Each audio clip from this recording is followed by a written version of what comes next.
Hello అందరికీ. ఎన్నో రోజుల నుంచి వెయిట్ చేస్తున్నా ఫైనల్లీ ఆ డే అయితే ఈరోజు రానే వచ్చేసిందండి. ఆ నెల్లూరుకి వెళ్ళినప్పుడు మాత్రం తీసుకున్న బ్రేక్ అండి. తర్వాత నుంచి అసలు అంటే ఆగస్ట్ దాకా మనకి సెలవులు ఉండవు కదా మోస్ట్లీ. ఆగస్ట్లో లాంగ్ వీకెండ్స్ వస్తాయి. లాంగ్ వీకెండ్స్ పోయాయి ఎందుకంటే ఫెస్టివల్స్ అవి కడుక్కోవడం అవి ఇవి అయిపోయాయి. అండ్ మోర్ ఓవర్ వీకెండ్స్ వచ్చేసి మా హస్బెండ్కి వీక్ డేస్లో ఉంటాయి. మోస్ట్లీ వీకెండ్స్ రొటేషనల్ ఉంటాయి అనమాట. సాటర్డే సండే రావడం అనేది చాలా రేర్. సో ఇంకా అందరికీ కలిసి వచ్చిన అండ్ మోర్ ఓవర్ మాకు ప్రాజెక్ట్ లైవ్. సో ఈ హెక్టిక్ వర్క్, వీకెండ్స్ కూడా వర్క్ చేయడం, కొన్ని వీకెండ్స్ నైట్ షిఫ్ట్స్ అని ఇవని రొటేషనల్ షిఫ్ట్స్, లిటరల్గా బట్టీలు వేసి మూసిపెట్టినట్టు అంటే ఒక సఫికేటెడ్ ఫీల్లో ఉన్నాం అనమాట. నా సంగతి అలాగే ఉంటే అంటే మేము వర్క్ చేస్తుంటాం అయిపోద్ది. పాపం గగన్ అండి.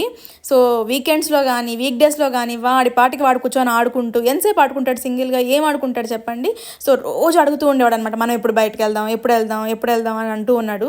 సో ఫైనల్గా అయితే ఇంక ఈరోజు డిసైడ్ అయిపోయాం అనమాట, ఎలాగైనా బయటికి వెళ్ళాలి, వాడితో స్పెండ్ చేయాలి, వాడికి ఇష్టమైనటివి ఆడిపించాలి అని అనుకున్నాము. రొటీన్గా గేమ్స్ ఇవి వెళ్తుంటాము మాల్స్కి ఎప్పుడైనా. బట్ అది కాకుండా ఈరోజు వాడికి ఇంకేదైనా సర్ప్రైజ్ ప్లాన్ చేయాలి అనుకున్నాము. బట్ ఈ ప్రెజర్స్ అన్నీ ముందు తగ్గాలంటే మా గో టు ప్లేస్ వచ్చేసి టెంపుల్ అండి. ఫస్ట్ అయితే టెంపుల్కి వెళ్ళిపోదాము, తర్వాత వాటికి స్పెండ్ చేద్దాము ఇంకా whole rest of the day అని చెప్పి అనుకున్నాం అనమాట. కాకపోతే టెంపుల్కి కూడా కార్లో కాదు మెట్రోలో వెళ్దామని డిసైడ్ అయ్యామన్నమాట. ఎందుకంటే కార్ ఎక్కిన కాడి నుంచి బెంగళూరు ట్రాఫిక్లో తెలుసు కదా 1.5 hours 2 hours పడుతుంది. అండ్ మోర్ ఓవర్ ఇంక తిట్టుకోవడం ఇట్లాగే ఉంటుంది. అసలు కోపంగా అలా ఉంటుంది, చిరాగ్గా.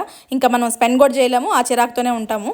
అందుకని ఈరోజు మా హస్బెండ్ అయితే సరే మనకు దగ్గరలో ఇన్ఫోసిస్ మెట్రో ఉంది కదా, కొన్నప్ప అగ్రహార మెట్రో, చాలా రోజులు అయింది కాబట్టి, అంటే గగన్ కూడా ఈ మెట్రో ఎక్కి చాలా రోజులు అయింది కాబట్టి సరే వెళ్దాము అని చెప్పేసి, అందులో వీకెండ్ కాబట్టి అంత రష్ ఉండదండి. సో మేమైతే వచ్చేసాము, మెట్రో ఎక్కాము. కొత్తగా వేసిన మెట్రో కదా ఈ లైన్, సో ఫ్రీక్వెన్సీ తక్కువ అనమాట. 30 minutesకి ఒక మెట్రో ఉంటుంది. కానీ అందరూ తిడతాం కానీ గవర్నమెంట్ని, కానీ వాళ్ళైనా ఏం చేస్తారు చెప్పండి. రష్ అయినా పర్లేదు, త్వరగా వెళ్ళిపోవచ్చు అనిపిస్తుంది. వెనకాల చూస్తున్నారా ఇన్ఫోసిస్ క్యాంపస్ ఎలా కనిపిస్తుంది, ఎంత దగ్గరగా ఉంటుంది అంటే, ఎందుకంటే ఇది ఇన్ఫోసిస్ మెట్రో నుంచి మాకు లోపలికే ఉంటుంది, సబ్వే లాగా వెళ్ళిపోవచ్చు. ఇక్కడ చూసారా ఈ బిల్డింగ్లో అండి నేను కూర్చునేది, ఎంత దగ్గరగా ఉంటుందో చూడండి. చాలా బ్యూటిఫుల్ వ్యూ అనమాట మెట్రో నుంచి అయితే. ఇన్ఫోసిస్ క్యాంపస్ మొత్తం కనిపిస్తుంది ఆల్మోస్ట్. రీసెంట్ డేస్లో అయితే ఈ ట్రాఫిక్ భయపడి ఎక్కడికి వెళ్ళట్లేదు. ఈవెన్ మా సిస్టర్ వాళ్ళ ఇంటికి వెళ్ళాలన్నా ఒక 1.5 hours 2 hours పడుతుందండి వెళ్ళడానికి రావడానికి. ఆ చిరాకు, మళ్ళీ వర్షం ఒక పక్క ఉంటుంది. అందుకని అసలు ఎక్కడికి బయటకు వెళ్ళకుండా కూర్చొని ఉన్నాం అనమాట. మేము వెళ్ళాల్సిన ప్లేస్కి అయితే మధ్యలో ఒక లైన్ మారి ఇంకోటి మెట్రో ఎక్కాలి. ఫైనల్గా మేము డెస్టినేషన్ అయితే రీచ్ అయ్యాము. అమ్మ ఫీలింగ్ రిలాక్స్డ్ అనమాట. అంటే 30-40 minutesకి మేము డెస్టినేషన్ రీచ్ అయిపోయాం. 2 hours పట్టాల్సింది. ఈ ప్లేస్ చూసి అర్థమైపోయి ఉంటుంది ఆల్మోస్ట్ అందరికీ. సో మేము ఎక్కడికి వచ్చామో మీకు కానీ తెలిస్తే కమెంట్ సెక్షన్లో తెలిపేయండి.